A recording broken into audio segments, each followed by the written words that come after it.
Good morning, good evening, and good afternoon to all of you around the globe. So welcome to this online seminar regarding our new thermal mass flow meter, Proline TMAS F&I 300 and 500. This is Oliver Seifert from Endress+Hauser Flow. I'm very happy to have Matthew Hull, our expert for thermal mass flow metering. He's actually working in my team, so very glad that he is giving us this presentation and this introduction to this very exciting new product. So Matthew, if you could very quickly have a quick introduction. However, first, a few words about housekeeping. So in the handout section, you find some interesting documents about this product. Matthew will give links to other interesting material later on.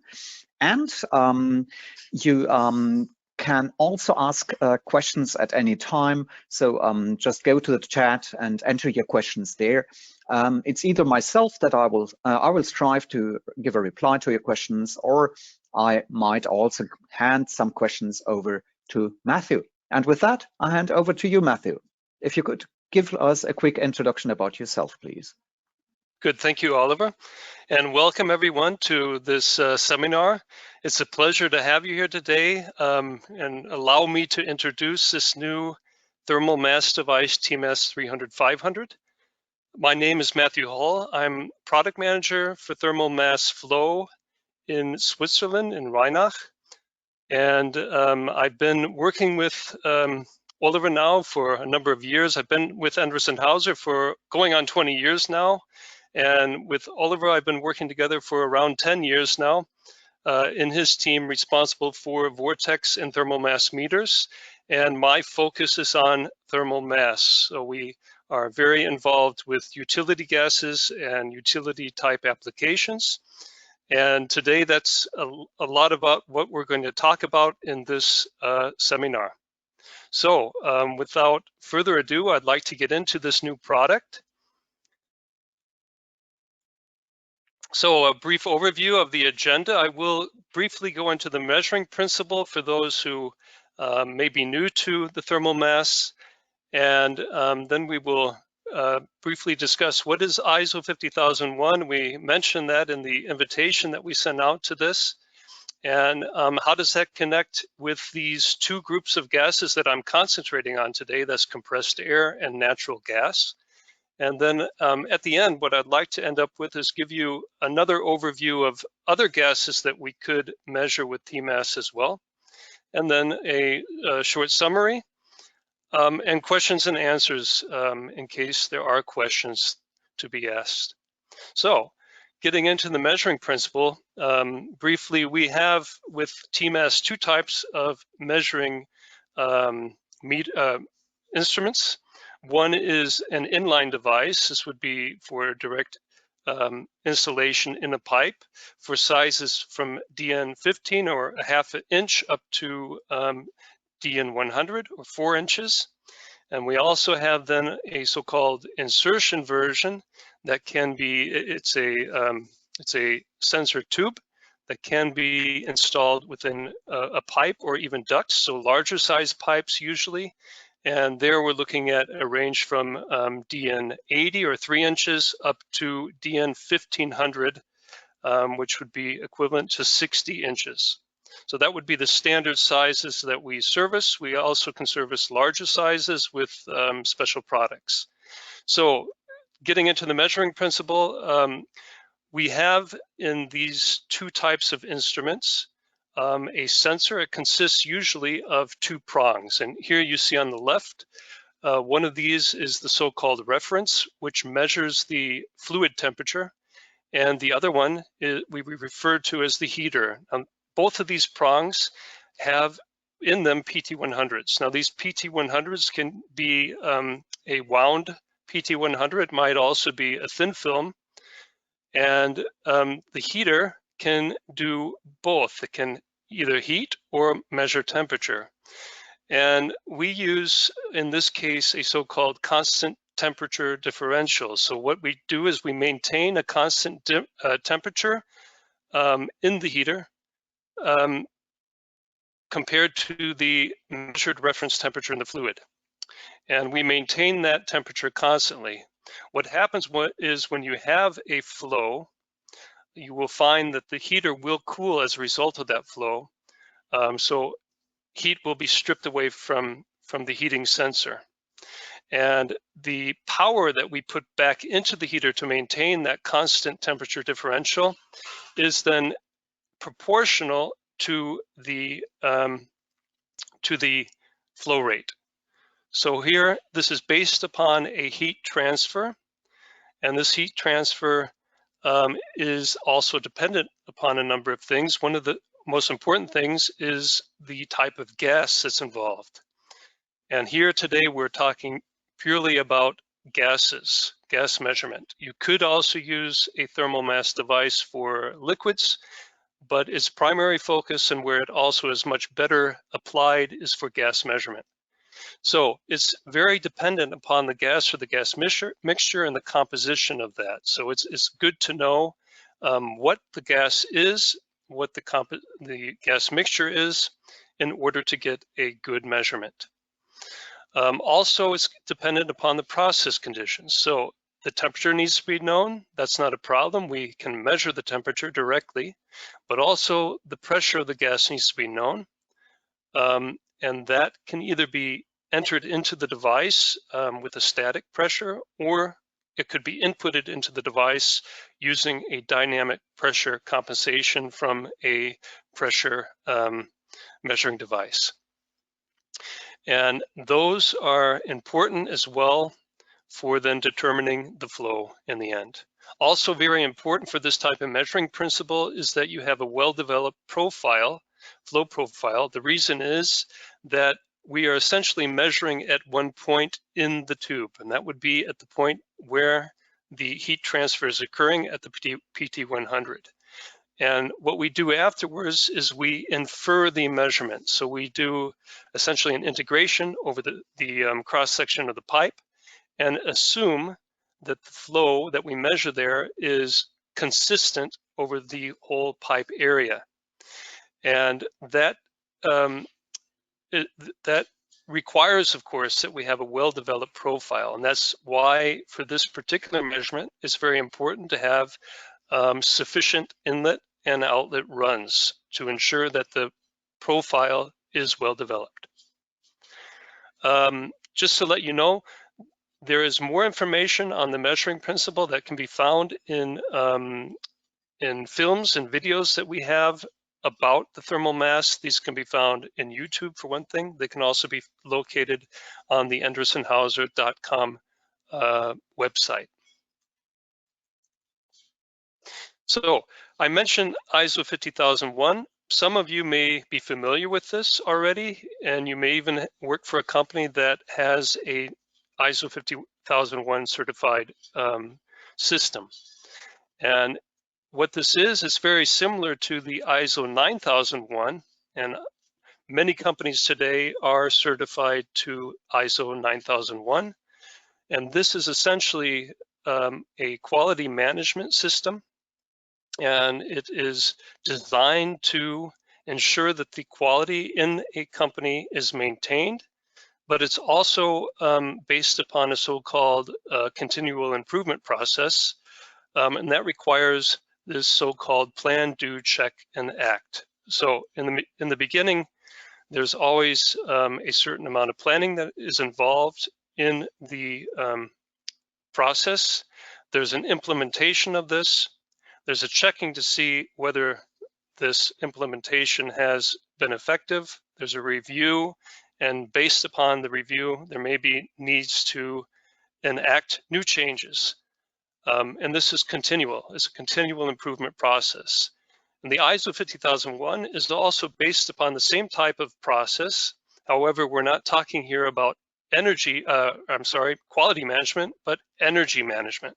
So the goal is to, of course, save energy, to become more efficient.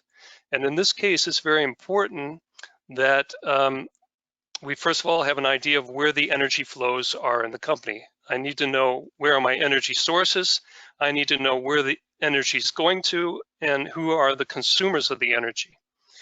And to do that, I need some means of finding out what energy I have and what energy is being consumed. And that's why measuring instrumentation in the end is about the only way to achieve this, in a sense that I can improve the efficiency, my energy efficiency, on a continual basis. Here at Endress+Hauser, a number of our production sites are already certified to the 50001, including our flow production. And so we are very familiar with this process ourselves. And some of the important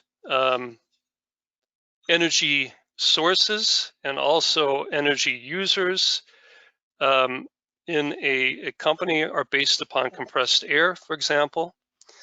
And compressed air is a very important energy source to look at for the purposes of becoming more efficient.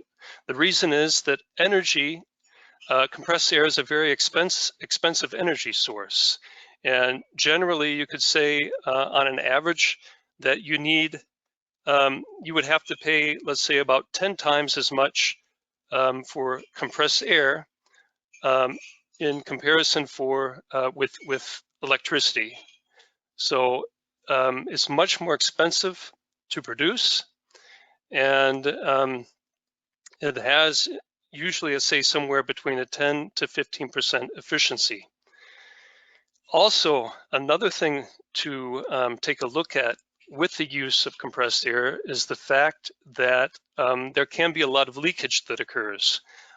And on the way to supplying my consumers with compressed air, I can lose a lot of that compressed air on the way. And it's not atypical to have somewhere between 20 and 30% of consumption based upon leakage somewhere in my compressed air system. In some cases, in very poorly maintained systems, it could be even 40 to 50% of losses that occur through leakage. Even in a very well-maintained system, you probably would have somewhere around 10 to 15% of leakage due to, or losses due to leakage. And for this reason, it's a good place to start because there's a high potential for energy savings simply by, first of all, finding out where is my compressed air being used? Is it being used for the right reasons? Are there alternatives to compressed air that I could be using? For example, with drying processes, maybe it makes more sense to use a fan than it would be to use a higher pressure coming from compressed air that might be unneeded for that drying process, for example. It might also be other alternatives to using compressed air, like tools that are powered by electricity. These are things that can be looked at, but first an evaluation has to be made about where are my consumers and what do they consume. And that's one of the challenges that we have when we're looking at becoming more efficient with compressed air, is to look at who are my consumers and what are the departments in my company that require compressed air, and to get a sense of who are the largest consumers and those who require less compressed air. So to budget the internal use. The leak monitoring I mentioned can be a very important issue, a challenge for compressed air. And the other thing to look at, of course, is efficiency of my compressor. So how do I measure the efficiency of the compressor, and why is that important in evaluating the overall efficiency of my compressor system? So getting into that, the most important thing to look at here is the so-called specific energy consumption. Now, what this consists of is, and I might have multiple compressors in my compressor room that are used to service my compressor demand. And they may not all have the same performance rating, and they may not all have the same efficiency rating. And that's why it's important to have an overview of how the compressor is used, which of these compressors is working more often to generate that compressed air, and also how efficient are the different compressors that are being used. Because this can come down to planning in the end, and it might make more sense to plan more efficient compressors, or also to use smaller performance compressors on weekends or on times when you know that there's less compressed air demand. And these things can be evaluated by, first of all, doing measurements, for example, of the flow, and also checking then the efficiency of the compressor. So to do this, we use a so-called specific energy consumption, and that consists of, first of all, what power is drawn in to the compressor, usually measured in kilowatts, and then also what is being outputted by the compressor in terms of so-called free air delivery. Free air delivery I'll get to in a moment, but this is typically what would be used or what would be specified by a compressor manufacturer when they specify the performance rating. So important when monitoring the compressor's performance, like I said, is to get an idea, first of all, are there changes going on? I can see that when I monitor this on a constant basis, and I can see maybe changes in the specific energy consumption over time. Now, this could be an indication that I have a problem with my compressor, or that I need to do repairs of the compressor, or maybe it needs maintenance done. Maybe the filters need to be changed, and then maybe there's a leaky seal. These are all things that could be contributed to a change in the specific energy consumption. That's why it's good to monitor this. Now, on the other hand, if I have a change, how do I know that the change is coming from the compressor and maybe not from the measuring instrument that I'm using to do this? It could be, in some cases, that I have a measuring instrument that drifts over time.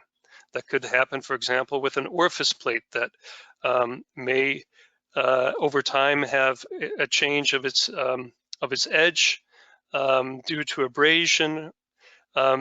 These are things that I need to evaluate.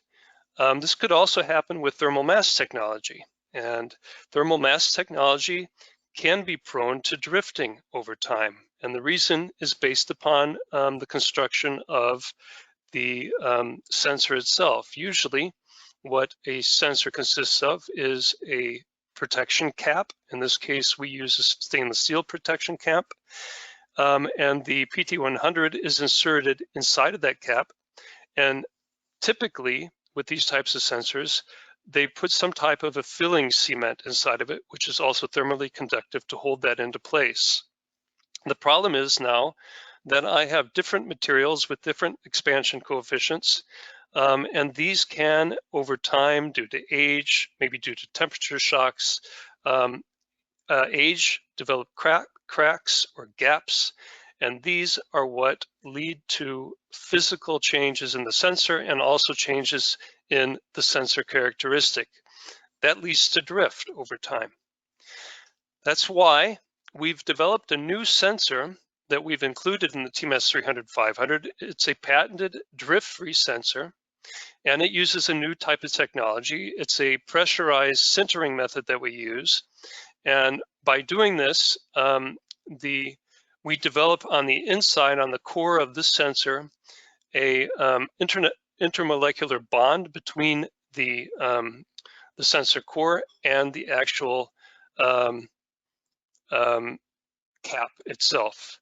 And with basically no air pockets on the inside. So there's no tendency, there's no way that this can change over time because it's all one homogeneous material on the inside. And we have tested this over well over a year with cycling, going from very low temperatures minus 50 degrees up to very high temperatures, 200 degrees centigrade, and constantly over a year with no noticeable effects on the specification of the device. In addition to that, we have integrated in TMAS so-called heartbeat verification. This is a on-site verification that can be used on demand, and it evaluates the whole measuring circuit of TMAS. So it evaluates the electronics, but also the sensor itself for possible drifts that occur. So in this case, I can be assured, even if there were drift to occur, that I can detect this through the heartbeat verification. This type of sensor technology that I just discussed are included in both of the sensors that we can offer for TMAS. There are two of them. One is a so-called unidirectional. It has two prongs like I showed you at the beginning. And we have another one called the bidirectional, which I'll get to in just a moment, that consists of 3 different prongs. And both of these are use the drift-free sensor technology. I mentioned the FAD, the free air delivery. What is that? Essentially, that is the output that is measured from the compressor, referenced back to the inlet conditions of the compressor.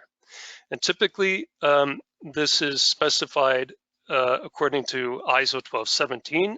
It's 1 atmosphere at 20 degrees Celsius. And that, again, is needed for calculating the specific energy consumption. But it's also an important thing to know because, like I stated before, compressor manufacturers like to state their compressor performances in FAD. So TMAS can be set up for FAD units, and that way it gives you a direct reference back to the compressor. And it's an easier way to compare the actual performance of the compressor to what the specification says. Also, another issue that can happen in compressed air situations, not only in compressed air applications, but it does occur frequently there. I have limited space issues, and I might not be able to fulfill the requirements for inlet or outlet runs. And so I have to restrict the inlet run. And as I mentioned at the beginning, that can have an effect on the flow profile. I might not have a fully developed flow profile by the time it reaches the sensor. And that could lead to additional measurement error. And so the answer that we have to this is new to the TMAS 500, an integrated flow conditioner. We developed this flow conditioner using computational fluid dynamics to get the best results possible. And it is built into the flange of the device. It's typically can be ordered for the inlet side only, but if you were to have a bidirectional sensor, you can actually order this with a flow conditioner on the inlet and outlet side. That would only be for the case that you might have on both sides of TMAS a disturbance, and you're wanting to measure in both directions with equal measuring accuracy. Otherwise, it's always installed on the inlet side of the device. And this offers a number of benefits, of course, is that I have an easier installation because of this. I don't need extra seals to do this.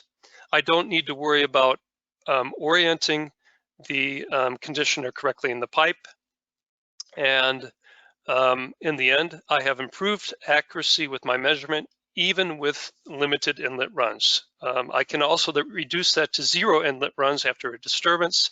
It will affect it to some extent, but it is a vast improvement over not having one. And the information to this is included in our technical information, our documentation that can be found at our Endress.com website. And it will also show how this affects the measuring accuracy when it's installed. I also mentioned it's important to get an idea of where the compressed air is being consumed in a compressed air system.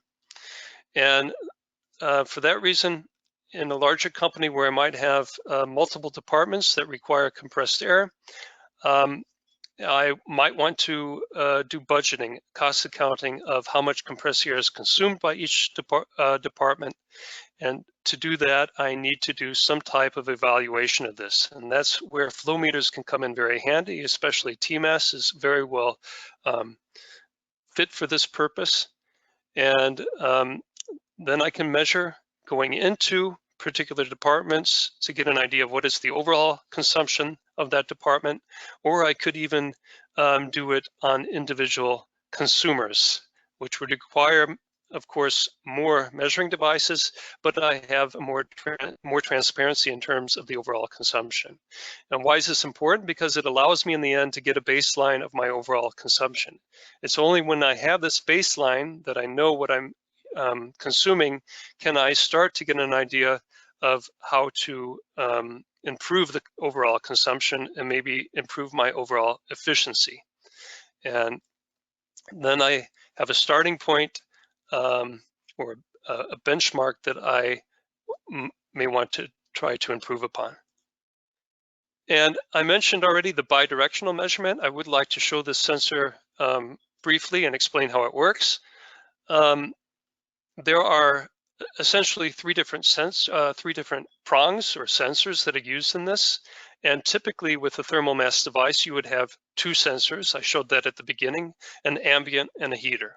In this case, we have an additional sensor that we refer to as a decider. And the decider is also in itself a heater, so it can heat like the heater does. And what we do is we build a so-called power coefficient between using the heater and the ambient temperature measurement. And the power coefficient is essentially the power or energy that I need to put into the heater to maintain that constant temperature differential divided by the temperature differential itself. And when I establish the power coefficient for between the heater and the ambient, I can also do the same between the decider and the ambient, and I can set these two in a relationship to one another.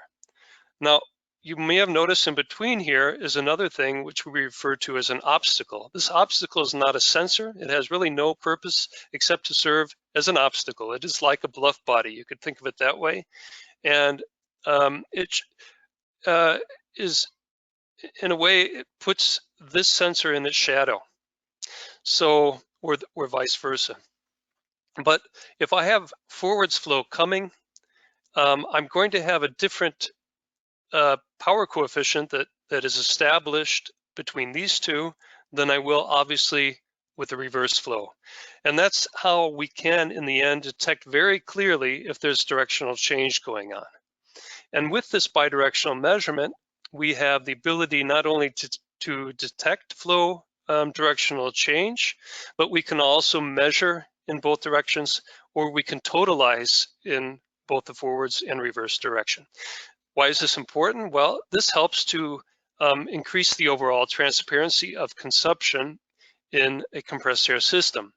And very often, compressed air systems are set up as ring mains, and coming off the ring mains are my different consumers. Because of this setup, it's can happen very frequently that I do have reverse flow. And in that case, I can pick up on the reverse flow, and I can even measure that or totalize it with the sensor. Lastly, in the compressed air topic, I would like to talk about air treatment. This is another topic that's important for a compressed air system. The ISO 8573-1 actually defines air quality, and it puts them into different purity classes. And depending on the needs of a compressed air or of the users of compressed air, there may be different demands upon the actual air quality. And if I'm just using it to power tools, okay, the demands may not be as high. It might be important that the particles are out of it, that I don't have excess water that might destroy the tool over time, but they're not as stringent as the requirements might be, let's say, for a food application where the air is actually having contact with the food itself. And this defines what these different classes are and how to achieve these different purity classes. And the achievement can be done essentially based upon the components that I use in my compressor system.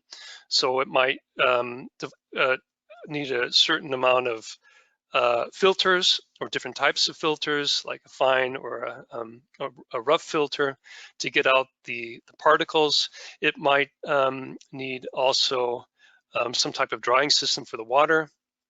And by putting these needed components in, I can also then determine the purity class of my compressed air.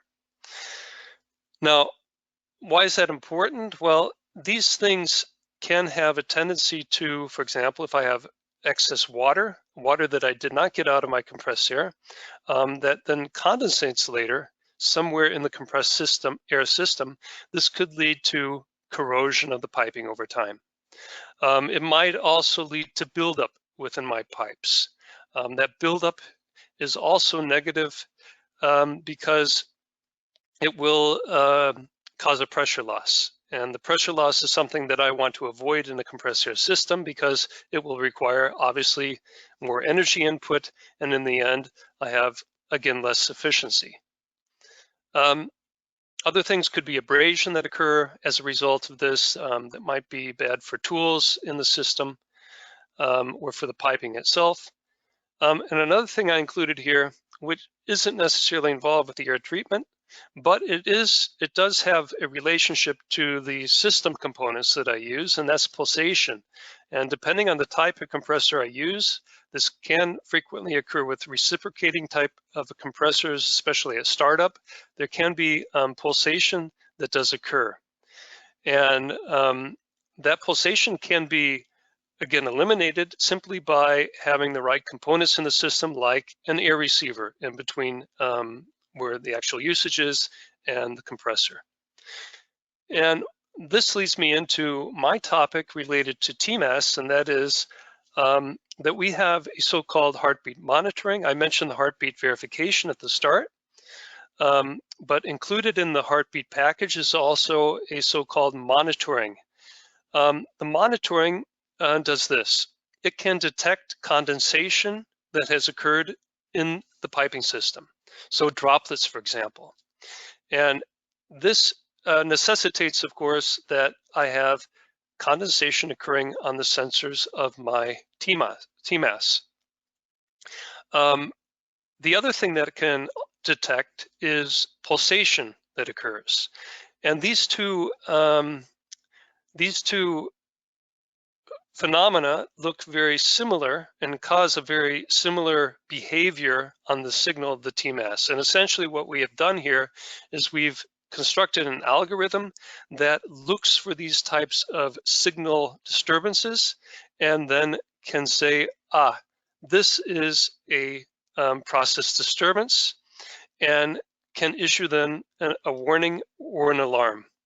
This can be important for someone who might have a maintenance system in place who is interested in preventing corrosion from occurring, that he then has is notified to the fact that I have possibility of water in the system, can check that, and it might be a sign, for example, that the dryer is no longer working correctly or needs maintenance. And the other thing I'd like to mention related to this is the so-called removable sensor that we have with our inline version. This sensor, first of all, has no synthetic seals. It only has a metallic seal. And it has a union nut that you can open and remove the sensor. Obviously, not under pressure. The piping needs to be evacuated beforehand. But in the case where there is there is known to be the possibility of buildup. Let's say maybe particles are not being filtered out the way that they should be, and there could be buildup occurring within the piping or on the sensor of TMAS. That buildup could, over time, lead to actual drift. The way that that can be removed is simply by taking out the sensor, cleaning them, and putting it back in. And then the drift is gone. And this, of course, can be done due to the tongue and groove mechanism that we have here that always ensures it's oriented back to the same position and to the same depth, can ensure then that the performance of the TMAS remains in its original calibrated condition. So the last topic I'd like to address before we move on quickly to natural gas is leak monitoring. Again, I mentioned at the onset that this is very important because a lot of the compressed air that I do generate is lost along the way to the consumers. And this is an opportunity, of course, for savings. But to do that, I need to have some type of a system in place, a maintenance system to first check for leaking. And when I find leakage occurring, that I do the necessary repairs to eliminate that.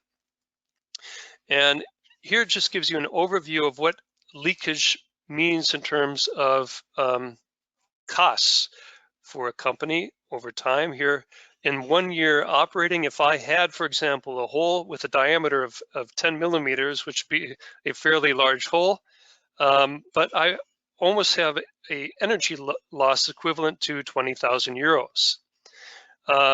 Now, typically, I'm not going to have a hole that large in my compressed air system, but I might have multiple leakage that overall equate to a hole that is that large. And that's why it's very important to have some type of a maintenance system in place, either have a staff, a trained staff that is responsible for looking for this leakage and also maintaining it, or having maybe an external company that comes in and does this work for you. Quite often it's done, for example, with a electronic ultrasonic sensor, and these are usually handheld sensors that can detect vibrations through frequency vibrations and can very clearly show where the leak is coming from. And that way you can identify the leak and you can make the necessary repairs to the piping. What I do want to show though here is TMAS can be used as an additional assistance in this type of finding where the leakage is. And the way that this can be done is in a certain length of piping.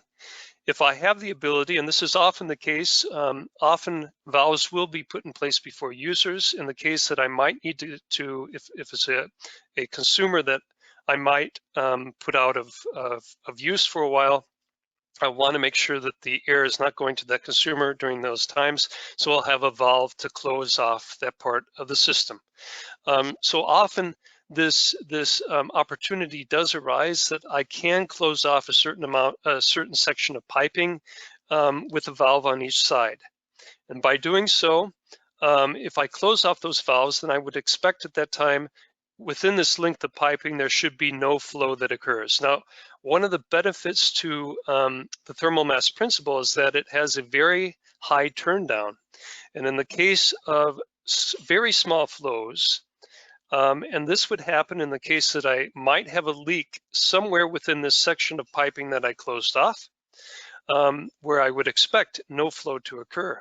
If I do see some indication of a flow on TMAS, and it would pick up very extremely low flows, then it is a very good indication that somewhere within that section of piping, I have a leak. Now, an additional benefit with the bidirectional measurement is now I have even the opportunity to say on which side of the TMAS is that leak located. Is it upstream of the TMAS or downstream? And that's what the bidirectional measurement can show. Getting into natural gas, I would like to move on a little bit faster. We just had one question Yes. Sorry, because we are at the end of this compressed air chapter. Just one question. I've already given an answer, but maybe that's interesting also for the others. Is it possible to remove the sensor for maintenance while the process is still running? And I feel this is referring to the F sensor. No, that's not possible. This is not the F sensor, the inline sensor is not a hot tap type of removal device. So this is only for removal when the pipe has been evacuated, so it's pressureless. What we do have, on the other hand, with the insertion style device, we have a so-called hot tap mounting system. And this allows you to insert or remove the insertion version from the piping also when it's under pressure. And there's two versions of that. There's a low pressure version for use up to 4.5 bar. And there is also a medium pressure version up to 16 bars. So this would cover most compressed air applications. But no, Okay. for the inline version, you cannot remove the sensor when it's under pressure. Thanks a lot, Matt. So, Okay. and with that, go on with your presentation. Thank you. Thank you. Okay, moving on to natural gas. What I would like to point out very briefly is natural gas does have a number of benefits, of course. It's a very clean burning gas with very few emissions compared to other types of fuels. And for this reason, not the only reason, of course, it does have a pretty good availability worldwide, and it's relatively inexpensive. And for that reason, we see that natural gas is becoming more and more common, and especially with boilers or burners, you'll find that they're being run with natural gas. And that's why I want to focus now on natural gas. And also this is one of the gases that's very important for TMAS. It's a gas that TMAS can measure very well. And we find TMAS being used very frequently in these types of applications. There are certain challenges, again, related to natural gas. And some of those are, for example, compensation for changes in the gas itself. That could be if I'm using other types of instrumentation that are volumetric types of instrumentation, then I have to think about density corrections. So I have to, first of all, make sure, is my gas changing? And I might have to adapt for changes in the gas composition. But I also have the same situation if I have changing pressure or temperature that could affect the density, or even changes in altitude that have an effect on the overall density. And that makes these things important when I'm trying to get an idea also of consumption of natural gas. And also with determining the efficiency of a boiler or a burner, it can become important to have an idea of the actual energy flow that's going on. That's why measurement, again, can become very important. Or for determining control of air to fuel ratio. And low pressures is another point that I'll get to in a second that is surrounded by, that surrounds this issue of natural gas or even air to fuel ratio. And the last thing is, this is becoming very important, and a lot of our customers are asking for SIL rated devices for these types of applications, especially SIL 2 or higher. So, I mentioned at the beginning with volumetric type devices, also with differential pressure, I have the issue that I do have to compensate for changes in the density. These changes can come from changing composition of the gas. They can come from changes in the pressure or temperature, or altitudinal differences. And also I have here an issue with conversion to corrected volume. And typically, these volumetric measurements will be then converted to a corrected volume measurement, which is more or less a mass measurement that I'm doing, but it relates it to specific reference conditions. So I have my volume corrected to a specific reference condition, And these are all things I need to consider when I'm using these volumetric devices. And again, also when I have changing gas composition or changing density, like I said, these can affect my calorific value. That means the amount of energy that my gas has that can deliver to my process. Those can all be affected. And these are important when I want to observe the overall efficiency of my combustion process, of course. So TMAS offers some benefits here, and one of those is we have a direct mass measurement. So we're not measuring volumetric, first of all. So technically, we don't have to compensate for these volumetric changes that might occur due to the density. And the other thing is that the conversion to corrected volume can still be done with TMAS, and this is done directly in the software. So based upon the gas composition, if it's a gas mixture like natural gas that I enter into TMAS, then it calculates the calorific value for this particular gas, and it uses that to also determine the energy flow that is occurring through that gas delivery.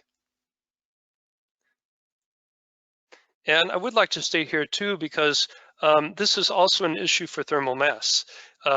If I have a gas that is changing in composition, this will in the end, and I mentioned this at the onset of the presentation, this can affect the measurement, the flow measurement of TMAS. And so it's important that we know what the gas composition is to be able to measure it effectively and correctly. And if there is changes in the composition, if I don't know that the gas is changing, if TMAS does not know that there has been a change in the composition, then it cannot compensate for these changes, and there will be then additional measuring errors. In this case, we have a solution to this with a gas analyzer input. So if there were a gas analyzer installed in the line, where first of all, I might have a concern of changing gas composition, then I can input the main gas, in this case it would be methane, into TMAS directly and compensate dynamically for changes in the methane content. The other gas, excuse me, the other gases involved in that composition would then be corrected for, determined by their ratio to one another. And then again, getting into the efficiency here, we talked about compressor efficiency before. Now I'm also interested in the efficiency of my boiler, for example. And again, how do I determine that? Well, I look at two things. I look at what am I outputting compared to what am I inputting in terms of energy. And so if it's a boiler, I can measure the flow of the steam, for example, and I can get a sense of the enthalpy of the steam and also the feed water that I'm putting in. And then I can calculate the efficiency, the energy output. And then at the same time, I can do something similar with the energy input. I need to know what the flow of the gas is that's going in, and I need to know is gross calorific value. And with those things, I can determine the energy input and then get an overall idea about the efficiency of my boiler. Another topic that is related to this, of course, is the air to fuel ratio. Now, if I want to have good combustion and efficient combustion, then I have to have the right relationship between my fuel energy, in this case a gas, and the air that is needed for the combustion. If I'm running too rich, that means I have too much fuel that's going in compared to the air, or not enough air that's needed in this stoichiometric burning process. Then it could be that I'm emitting this fuel in through the process, so I'm not getting the full energy out of the combustion. On the other hand, if I'm putting too much air in, I will get complete combustion in that case with excess air, but I run the risk that I will be carrying a lot of that energy with it to the exhaust. So I'm losing that available heat energy that way too. So for that reason, it's good to monitor the amount of air that's going in to this combustion process as well as the fuel. And then I can even control it that way. That would be one way to control this burner combustion process, is to monitor the fuel and also the air intake. And I want to point out that, again, here we have a benefit with Tmass because we are measuring mass, like I said before, and this is important in this type of determining efficiency for this type of equation. But it's also relevant to the energy flow. Here again, the energy flow would simply be the amount of energy in kilojoules, for example, and to the related to the time unit. And so again, I can calculate this directly, this energy flow, in Tmass. Tmass can output these energy flow units. Also related to the air to fuel ratio, I have an issue here with low pressures. I have an issue often with low pressures of my fuel. Very often a natural gas could be at pressures that are below 500 millibar. In this case, with the Tmass, we can measure down to 500 millibar absolute. Now, these pressures for this burning process are typically 500 or below 500 millibar gauge. And we can also do this with negligible pressure drop. That is one of the characteristics of the thermal mass, that it has very little pressure drop. And I don't want to have pressure drop in these types of low pressure applications. I might have the same situation though with my air. Depending on the operating level of the boiler or burner, then I might have a very low airflow. And again, here I have a good possibility with a high turndown of Tmass that I can measure both low flows and very high flows. Additionally, I have, using the insertion version of Tmass, I can install inducts. And very often in these types of combustion air situations, I might have as my inlet for the air a duct that I need to install within. And also very good for this type of application is that we have a high accuracy. We have a 1% of reading accuracy and a very high repeatability, which is also important for this application of 0.25% of reading. And finally, as I mentioned before, this is becoming increasingly important for a lot of our customers, that they're asking that we have a device that is developed according to SIL 2 or higher. And we have now done this with the new Tmass. We have developed this device according to SIL level 2. And that is rated for use with air or oxygen, for example, also with natural gas mixtures. And with redundancy, for example, with 1 out of 2 or 2 out of 3, it's also possible to achieve a SIL 3 rating. So lastly, before I sum things up, I would like to mention once again, compressed air and natural gas I've gone into because these are very important applications for thermal mass, also for Tmass, and very important applications for customers who are concerned about being energy efficient. But they're not the only gases that Tmass can measure, of course. Aside from that, there's a lot of industrial gases that we can measure using Tmass. Some of these are CO2, nitrogen, argon, helium. The list goes on. And there's also other energy gases that can be measured with Tmass, including biogas. I would like to say, though, it's important that these gases are dry. I did mention before that we have a monitoring of the gas for wetness in the application, and we can give a warning in case of wetness. Now, wetness might be bad for the application itself, for the process, but it could also be detrimental for the measurement of T mass, because the water has a different type of heat transfer, a characteristic than the gas itself would, and that strips more heat from the sensor, given the illusion that there's more flow when there actually isn't. And that's why it's important with these gases, they should be dry gases. And also in the case of biogas, which can be in certain situations a wet gas, that's why I did state here dry. So for applications where it's known that the biogas is dry, you can use it there as well.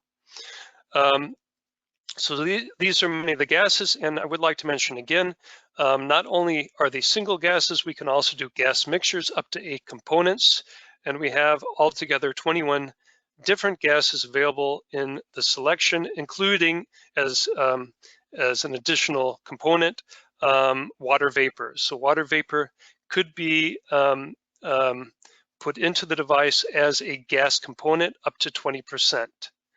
And when I say water vapor, of course, that's a non-condensing gas. So it's not in water form, it's in a vapor form only. So that sums up the presentation. I do have one last slide that I would like to show here. If I can move on to it, there it is. And this is just a summary of TMAS, what it offers. I mentioned that we can configure single gases or gas mixtures. We do have the patented drift-free sensor, also the new bidirectional sensor. We have SIL and SIL level 2. We have improved performance with this device, and we have a lot of the platform features that the 300/500 Pro line platform has to offer. The 300 stands for a compact transmitter, so an integrated housing, and the 500 would be a remote style housing. And of course, we have things like the web server that help to round out this package.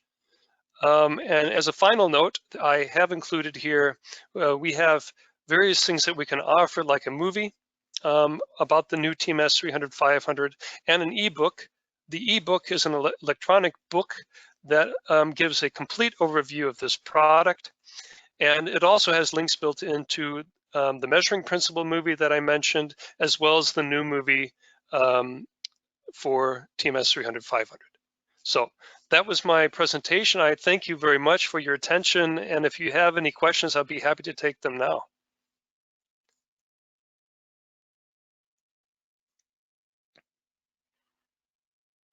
It always helps to open the microphone. There's one question. If I understand it correctly, is TMAS able to calculate the GCV of natural gas to calculate the boiler efficiency? Is that correct? Well, GCV, no. It can calculate GCV, NCV, LHV, HHV, so the higher heating value, lower heating value.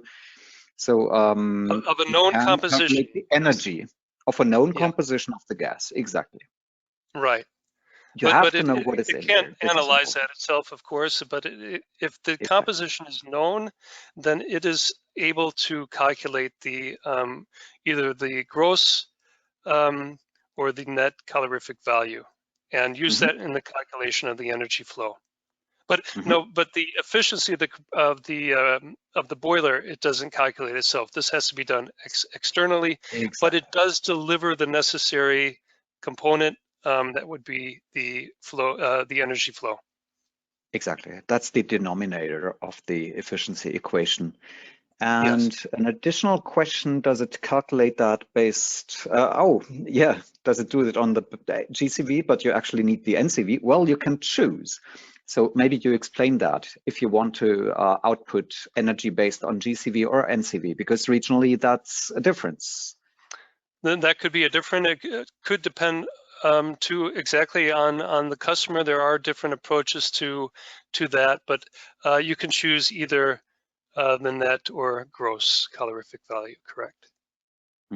Exactly. You can even choose the reference temperature, because the reference combustion temperature, that even makes a small difference. So if you're cooling down the combustion temperature to 0 degrees C or to 20 degrees C, that's another regional difference. So in South America, you will rather find 15 degrees C or 60 Fahrenheit. So any more questions? So the chat has turned quiet now, is my impression. So, but still many people online. So with that, I think we can close the session. So thanks a lot, Matthew. Very interesting session. You're very So, welcome. Thank you. And yeah, thank everyone for attending. Exactly. So have a nice day. Have a nice evening. And stay safe, stay healthy, and enjoy the holidays also. Yes. Happy holidays. Thank you. Okay. Bye-bye. Goodbye. Ciao.